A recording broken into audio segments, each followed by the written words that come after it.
Good morning. Tomorrow, Governor Rick Snyder is giving his State of the State address. Tomorrow, you're going to be told that things are getting better and Michigan is turning the corner. We'll be told that jobs are flowing into the state, that our schools are improving, and that from Menominee to Monroe, everyone is doing better. And we'll hear that the relentless actions taken by the legislature over the last 2 years contributed directly to improving our state. Is Michigan today more like the state we're all proud of, the Michigan of pure water, miles of inviting beach, and vibrant communities? Or has our state become polluted by partisan politicians who have pushed an extremist agenda on our kids, our families, and our seniors? The truth is, all is not well in the state of Michigan.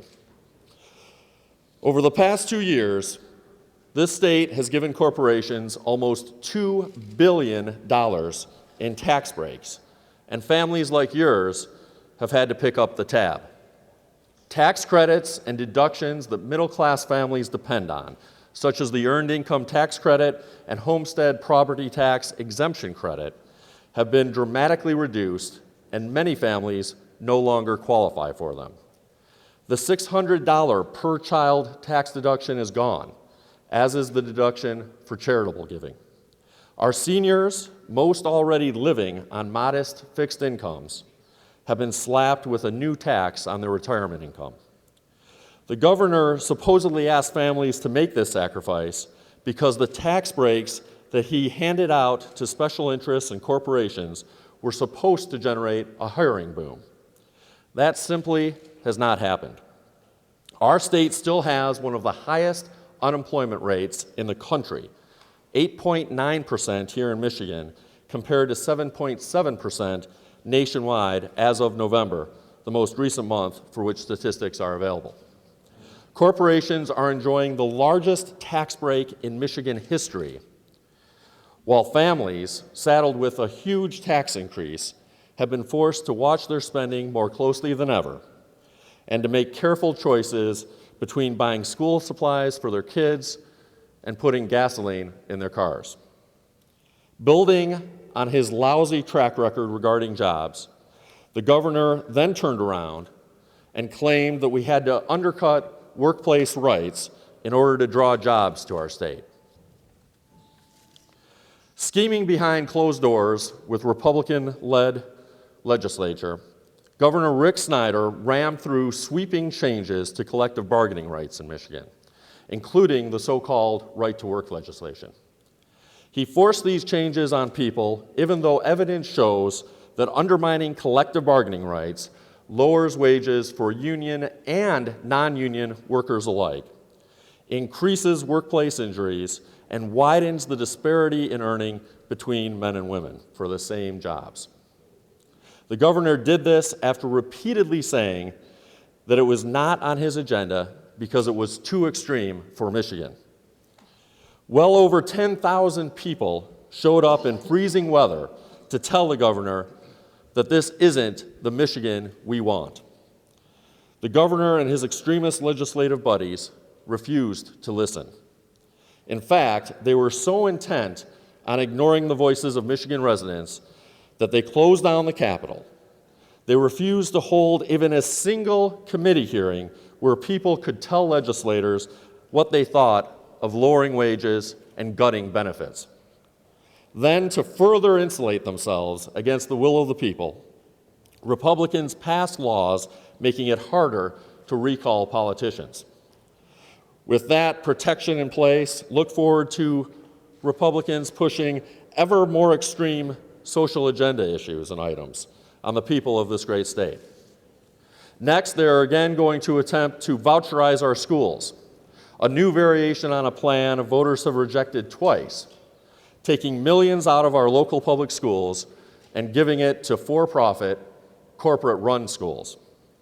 This comes on top of nearly $2 billion they've already taken out of our schools.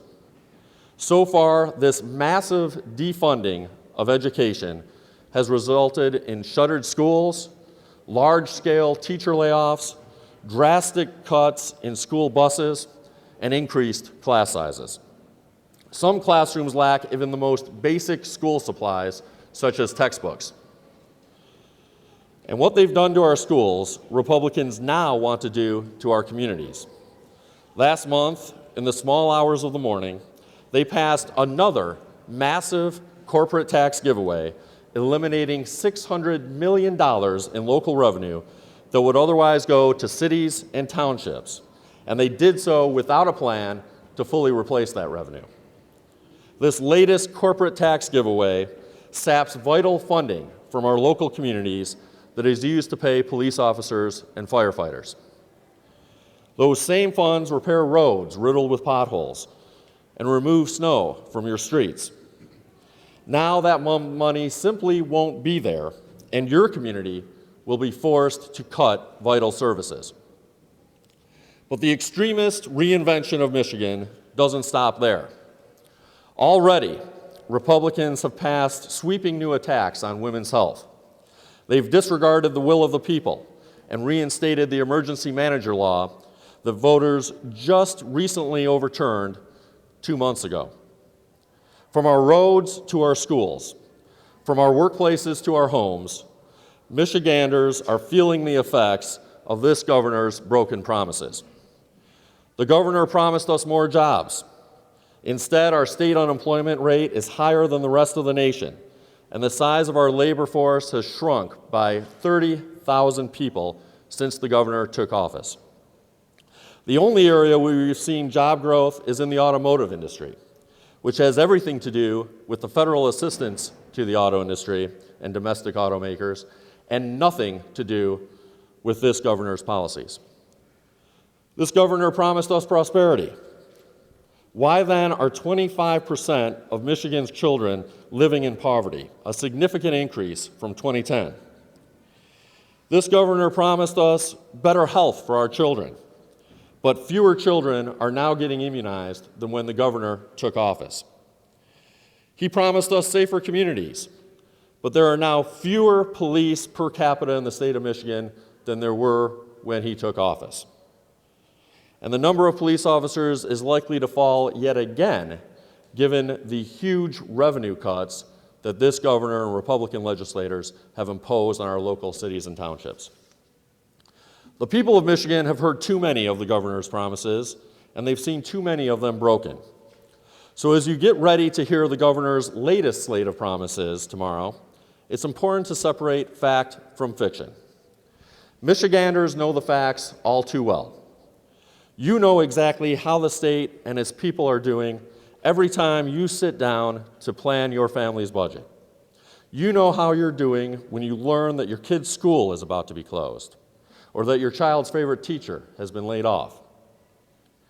And soon, as you prepare your state income tax returns, you'll learn that this governor and legislative Republicans have increased your taxes dramatically.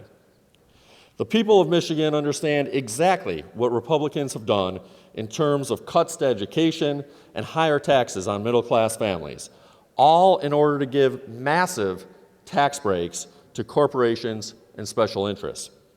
The people of Michigan have heard enough empty promises from politicians already and don't need to hear any more. The fact is, for the last 2 years, seniors, middle-class families, and our kids have been cut out, stepped on, and run over by Governor Snyder and the Republicans' corporate agenda. Democrats believe that what the people of Michigan really want is to be heard for a change. I hear you. And that's why I'm announcing today that the Michigan House Democrats will hold a listening tour around the state of Michigan.